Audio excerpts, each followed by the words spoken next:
Assalamualaikum warahmatullahi wabarakatuh. Selamat datang kembali di channel Kokodepa Majalengka. Pada video kali ini saya akan membuat konten mengenai mitos yang mungkin bagi teman-teman penghobi koi ada yang merasa bahwa kalau beli ikan dari pasar ikan itu biasanya ikannya akan mati nantinya ya, atau banyak yang tumbang saat masuk ke kolam, atau bisa menyebabkan penyakit ke ikan koi yang lainnya. Tapi bagi teman-teman yang mungkin belum memahami tentang prosedur karantina, nah sekarang saya akan ulas untuk prosedur karantinanya supaya saat kita beli ikan di pasar koi, ikan yang baru itu dia tidak menyebabkan penyakit ke ikan-ikan yang lama, atau ikan yang baru itu tidak mati. Nah, untuk mengantisipasinya prosesnya seperti apa? Sebelum kita ulas, bagi teman-teman yang belum subscribe, untuk subscribe terlebih dahulu serta nyalakan loncengnya, dan tulis juga pada kolom komentar bagi teman-teman yang ingin merequest konten atau memberikan saran, memberikan masukan supaya channel kami lebih berkembang lagi, serta bagikan video ini supaya lebih bermanfaat lagi. Oke, kita langsung kunjungi pasar ikan yang ada di Desa Lengkong, Kabupaten Majalengka. Baik teman-teman, saya sudah sampai di pasar ikan Lengkong ya, dan kita akan langsung lihat-lihat untuk di pasar ikan Lengkong itu ada ikan koinya atau enggak. Setahu saya, karena saya sudah lama tidak main ke sini, itu ada ya. Dulu pas waktu saya belajar tentang ikan koi, saya juga sering beli ke pasar ikan yang ada di sini. Dan seperti apa kondisinya sekarang, apakah masih ada atau tidak, mari kita jalan-jalan sambil kita lihat sistem filtrasi yang ada di pasar Lengkong, dan kenapa kok mitos jika kita beli di pasar ikan itu ikan koi kita itu biasanya sakit atau membawa penyakit atau tidak bisa bertahan lama di kolam koi kita. Oke, simak terus video ini sampai dengan selesai.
Kalian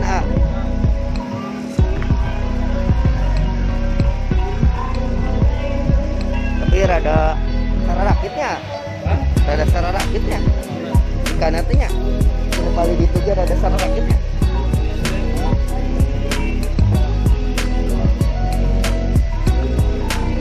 Tapi ya teh China teh sakocorannya teh ke jalur, tapi enten teh cai sungai berarti banyak ngalir.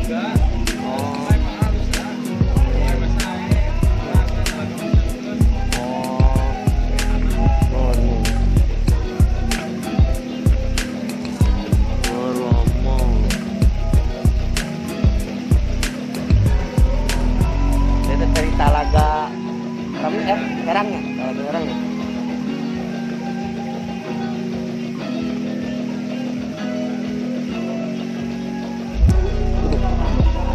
Ini badak dia sabaraha? Oh, per kilo.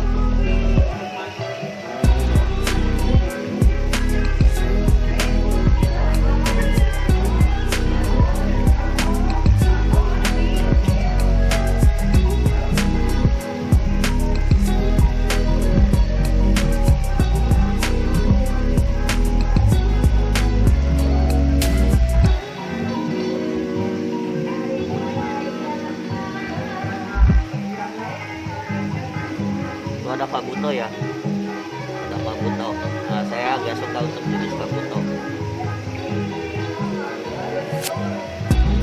Cuman kelihatan agak sedikit muriang ikannya ya.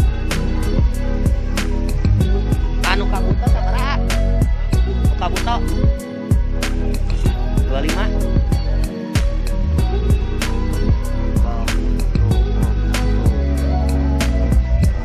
Tegaduh selayar platino kan.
Yang Benigoy Jinrina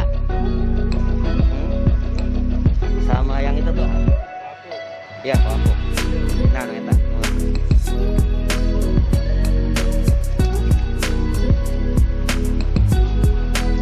teh ayeuna teh sa iya aliran teh sareng padi teh oh itu nanaon teh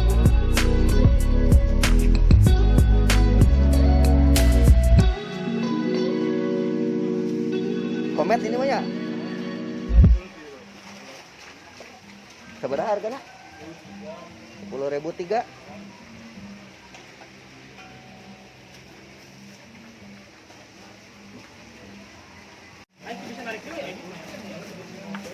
Oke guys, kita sudah dapat 2 ekor ikan koi dari pasar ikan. Memang ini temannya agak sedikit muriang ya, ada sedikit sakit hanya di satu aliran airnya.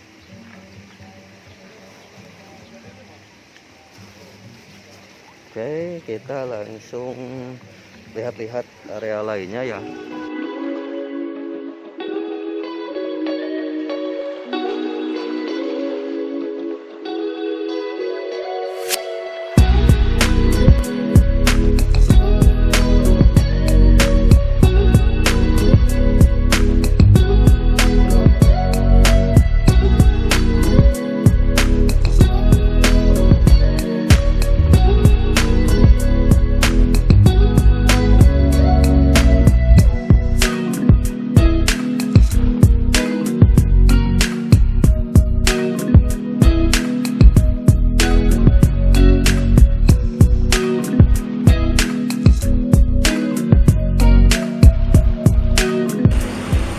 Oke teman-teman, saya sudah sampai di Mabes ya, dan ikan yang saya beli ada 2 ekor ya, Kohako sama Benigoy Jinrin ya, karena menurut saya ini yang agak lumayan menarik ikannya ya.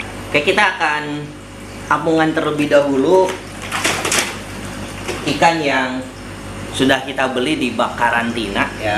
Di bak karantinanya legend ya, sudah matur sekali airnya ya, dan tidak pernah saya ganti airnya karena memang ini sudah bagus ya, airnya sudah matang. Seperti biasa, jika teman-teman membeli ikan baru mau dari manapun tempatnya, usahakan saat ikan datang sebelum dirilis ke tempat karantina atau ke kolam, itu teman-teman harus plastiknya itu diapungkan dulu di baknya atau di kolamnya. Tujuannya adalah untuk menyesuaikan suhu air yang bawaannya dengan suhu air yang ada di bak atau di kolam kita. Untuk penyesuaian suhu perlu sekitar 15 menit sampai dengan 20 menit, bahkan lebih lama pun lebih bagus ya. Cuman kalau misalkan teman-teman terburu-buru, 15 menit sampai 20 menit juga sudah cukup.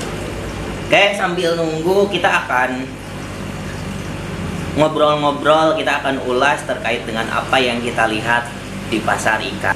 Menjadi hal poin penting bagi teman-teman untuk mengubah pemahaman bahwa membeli ikan dari pasar ikan itu identik dengan ikan yang sakit atau ikan nantinya akan cepat mati atau tidak bisa bertahan hidup lama.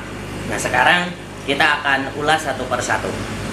Yang pertama, jika teman-teman perhatikan, mungkin ada yang berpendapat kenapa ikan yang mati, yang sering mati, mohon maaf ya, yang sering mati saat kita membeli dari pasar ikan, itu yang pertama adalah dari sistem airnya ya, seperti yang sempat tadi saya ngobrol-ngobrol dengan salah satu seller yang ada di pasar ikan, bahwa air yang didapat di pasar ikan itu berasal dari sumber mata air yang ada di Talaga.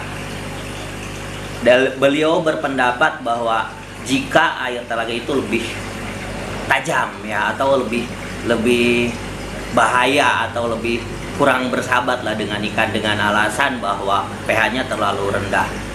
Tapi sebetulnya bukan faktor dari air telaga tersebut ya, karena kebetulan saya juga memakai, ada salah satu kolam saya itu memakai air dari sungai ya. Air dari sungai juga saat masuk ke dalam kolam pada musim-musim tertentu memang memiliki tingkat pH dan tingkat TDS itu cenderung turun naiknya itu sangat cepat ya, atau sering disebut dengan pH swing.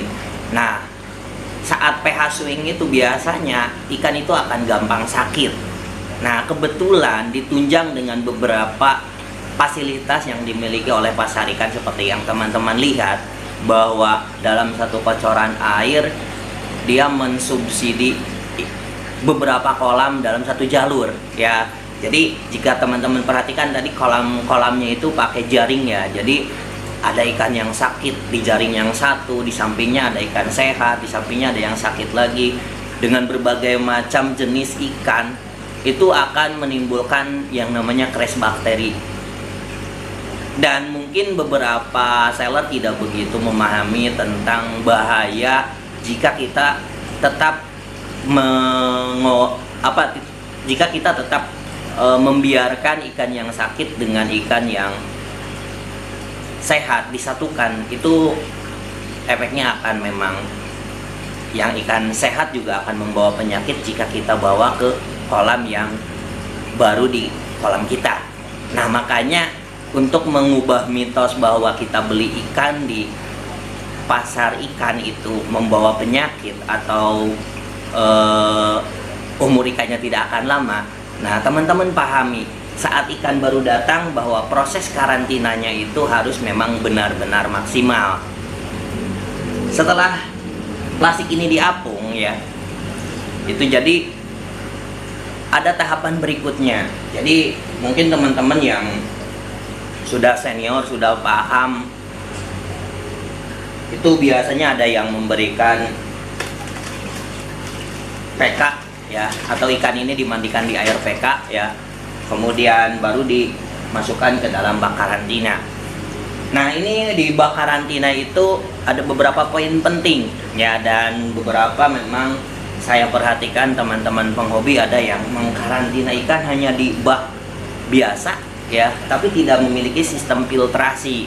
Nah, apabila ikan yang kita beli itu ikan sakit, kemudian dimandikan di air PK, dia biasanya mengeluarkan busa. Nah, jika tidak memiliki tempat filtrasi atau bak filtrasi, maka dia akan tetap si penyakit-penyakit atau si busa-busanya itu tetap ada di dalam kolam. Tapi kalau dia memiliki sistem filtrasi, maka si air itu akan masuk ke dalam filter, kemudian kembali lagi ke kolam itu dalam keadaan sehat airnya. Jadi insya Allah ya, penyakit-penyakit yang dia keluarkan atau ikan keluarkan itu akan ditarik dan akan tersedot ke dalam filter, dan air yang kembali ke dalam kolam itu adalah air yang memang sudah terfilter. Nah, itu beberapa alur memang yang perlu teman-teman pahami untuk mengubah pola pikir, mengubah mitos bahwa membeli ikan di pasar ikan itu akan berbahaya, akan membawa penyakit dengan cara seperti tadi. Kemudian tadi kita membahas tentang bak filter ya. Di bak filter itu di bak karantina. Di bak karantina tadi saya singgung bahwa harus ada tempat filternya, otomatis harus ada media filternya. Nah, untuk media filter sama seperti media filter yang ada di kolam koi kita. Jadi teman-teman harus ada filter mekanis, harus ada filter biologisnya juga, karena tujuannya tadi dia akan menyaring ikan yang menyaring kotoran atau menyaring penyakit yang ada di kolam atau di bak karantina. Kemudian kalau yang biasa saya lakukan ya, kalau tadi mungkin ada teman-teman yang memandikannya di air PK. Nah, kalau saya lebih sedikit ekstrim.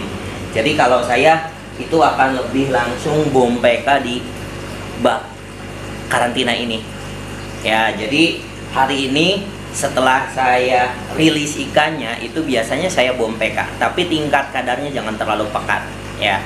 Jadi tipis saja. Kalau perbandingannya 0,1 lah gitu. Jadi 1 gram PK untuk 1 ton air ya. Jadi kalau misalkan baknya kecil mungkin cukup sedikit saja. Dan setelah saya bom PK itu biasanya besok saya kasih garam ya. Jadi kalau kemarin yang bilang PK dengan garam tidak boleh disatukan, boleh, tapi beda hari ya. Jadi kalau sekarang saya kasih garam, besok baru saya kasih PK. Tapi kalau sekarang saya kasih PK, berarti besoknya saya kasih garam. Nah, itu beberapa tips untuk karantina supaya ikan yang ada di ikan yang kita beli dari pasar ikan supaya lebih steril lagi ya, supaya bisa sehat masuk ke dalam kolam kita, tidak menyebabkan crash bakteri. Karena saat terjadi crash bakteri otomatis jangankan yang ikan yang bawaannya, ikan yang ada di kolam pun bisa ikut ke bawah mati. Oke, akhir kata ya, mungkin itu yang bisa saya ulas terkait dengan mitos tentang membeli ikan dari pasar ikan ya. Akhir kata, terima kasih. Wabillahi taufik wal hidayah. Wassalamualaikum warahmatullahi wabarakatuh. Salam koi lover.